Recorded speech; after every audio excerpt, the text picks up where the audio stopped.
no place like HBO.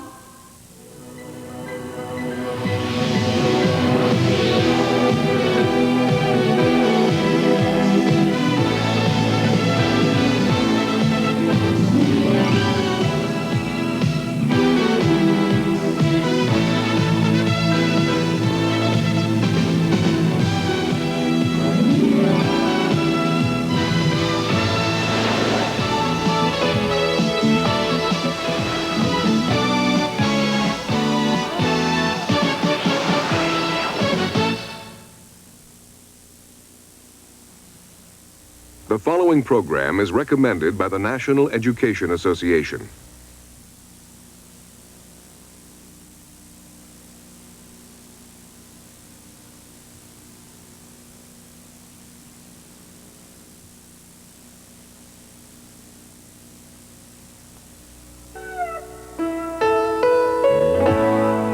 Remember when things were different then? But then all things change, somehow rearrange. That's why while we can, we should remember when. Memories are supposed to be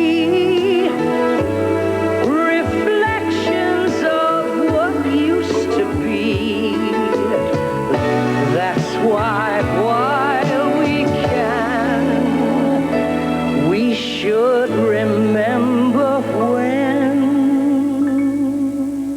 Remember When, a fond remembrance of the people and events that have combined to become the story of America. This episode, The Image Makers, a look at advertising and its effect on American life.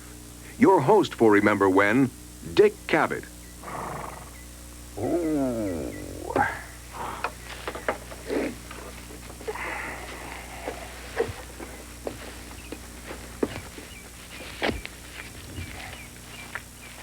Step right up, friends. Step right up and avail yourselves of the most amazing medical discovery of the ages. Dr. D. Cavett's amazing medical elixir. An angel of mercy in a bottle. It's guaranteed, yes, guaranteed to cure scrofula, erysipelas, bald head, leprosy, scurvy, pimples, ulcers, canker sores, baldness, and the pip, and is a specific against the quinsy. Only 50 cents a bottle and your money back if it doesn't do just as I say. There was only one problem with getting your money back. Dr. D. Cavett and his wagon full of magic might not pass this way again for some time, and with good reason. A little alcohol mixed with some tinted water couldn't cure anything but maybe the blues, and truth in advertising was still 150 years away, and the standard of the day was simply let the buyer beware, or in this case, perhaps Cavett emptor. But advertising didn't get off to a very responsible beginning, and while there are some who would say that it hasn't changed that much, it has in fact undergone an amazing transition.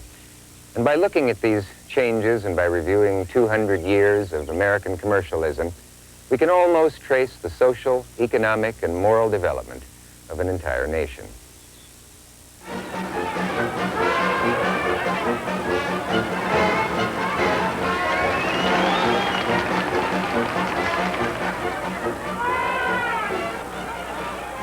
You know what this is. If you're just a casual observer, you might call it a circus. If you're an excited kid, you might call it terrific. If you're a reviewer, you might call it spectacular or even boring.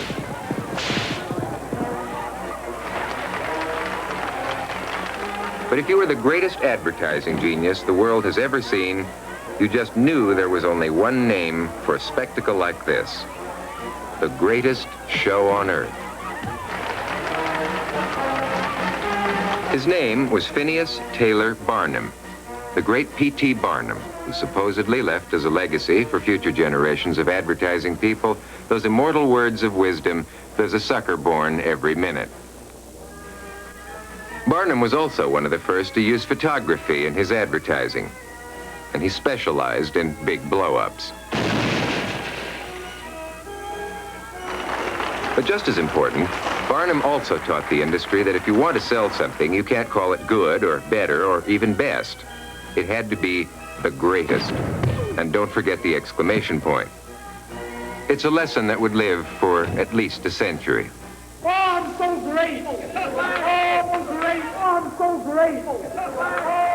To P.T. Barnum, animals in his circus, like these, weren't merely lions. They were the most fierce and fearsome examples of wild beast ever born of fang and claw.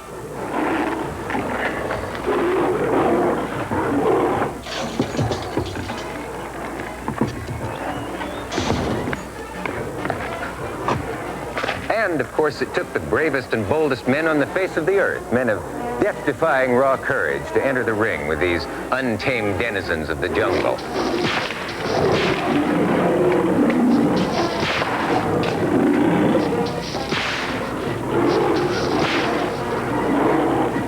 Men who didn't know the meaning of the word fear.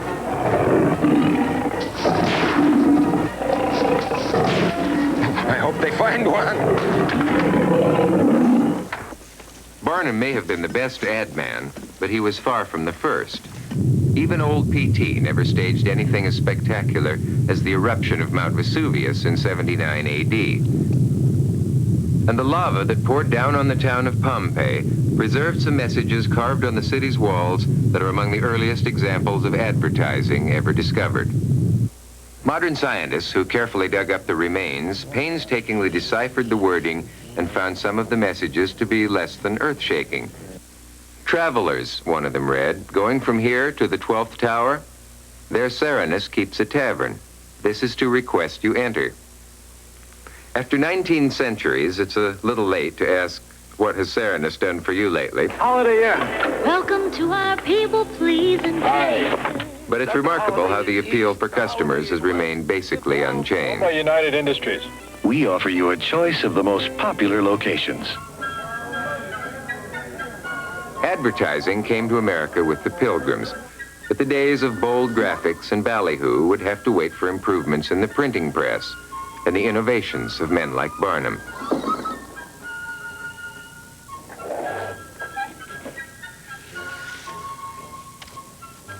The earliest ads were generally just simple announcements of goods to be bought and sold, like people and other property. You could always pick up a likely active Negro, for example, or offer $10 for the return of a runaway apprentice. One of the boys being sought in this ad, a 16-year-old described as very fleshy with a freckled face, would spend most of his life being pursued. A few years later, when he became the 17th President of the United States, Andrew Johnson would be impeached and escape being dismissed from office by only one vote. Now listen, my children, and you shall hear of the wonderful teeth made by Paul Revere. 7 years before his immortal midnight ride, Paul Revere was advertising in the Boston Gazette that he could make you a set of false teeth that look as well as the natural. Then, as now, matters of health and well-being were a major concern for advertisers. The accuracy of their claims was a minor concern. Tobacco was hailed as a panacea, a universal medicine with wonderful virtues. And coffee seemed to be the post-Renaissance penicillin. One advertisement in 1657 claimed that coffee could cure dropsy, the gout, and scurvy, and prevent miscarryings in childbearing women. It was also said to be a remedy against cough of the lungs and winds from the stomach. And these are just a few of the things that Mrs. Olson never told Joe DiMaggio or Juan Valdez. But the real boom in health and huckstering came in the years following the Civil War. There were virtually no laws to prevent advertisers from making even the most outlandish claims, and inspired by P.T. Barnum, American newspapers became the greatest medicine show on earth. Good taste was hardly a consideration, and neither was common sense. Lydia Pinkham modestly called her vegetable compound the greatest medical discovery since the dawn of history, and it was soon followed by dozens of imitators. The purpose of these remedies was to treat all those wasting disorders peculiar to the female sex. The need was never felt to point out that most of these products contain the same amount of alcohol as 80-proof sour mash bourbon. Think thin was a slogan for another century, and Grove's tasteless chill tonic could apparently do wonders for the lean and lank. But it's hard to believe that their tonic could have been as tasteless as their ad. When the first successful electric light bulb popped on in Tom Edison's New Jersey laboratory, it also seemed to go on in the heads of 1 million American ad men. Electricity can do anything, they seem to reason. So let's use it to cure the ills of mankind and maybe make a couple of bucks besides. Electricity is life, the ads were soon reading. The friend of humanity. The electric flesh brush is a sure cure for sleepless nights, softening of the brain, paralysis, sudden death, and baldness. The electric belt, without doubt, could make a man strong and virile and bold. After all, it cured brain fag. And for many women, vigorous health and a graceful figure would come from wearing an electric corset. Of course it would. One can only speculate on what occurred when our electrified ancestors got together, but it must have been shocking. The good old Edison electric garter probably sparked many a romance, and if you happen to read Edison for Edson, well, so much the better. And then, of course, there was your basic electric soap, your electric rat and roach paste, the good old electric towel, and those visionary electric eyeglasses, which must have generated quite a spectacle. It wasn't until well after the turn of the century, 1906, that Congress finally pulled the plug on this kind of advertising with the passage of the Pure Food and Drug Act. But even that couldn't dim the energies of America's high-voltage advertising men, and electricity and advertising seemed to be made for each other. Poor P.T. Barnum was born just a bit too soon to get into the era of electrical advertising, but his Broadway museum in the 1850s pierced the New York night with 1,000 gaslights. It gave Manhattan a preview of what would become the Great White Way. And say the neon lights are right on Broadway.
The great boom in outdoor advertising, along with many other changes in American lifestyle, came about as a direct result of the Industrial Revolution.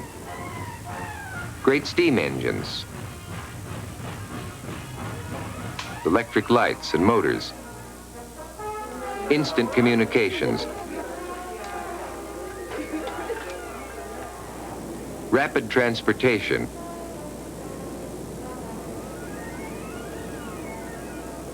and ingenious mechanical devices were combining to give American industry an unprecedented capability for the manufacture of goods.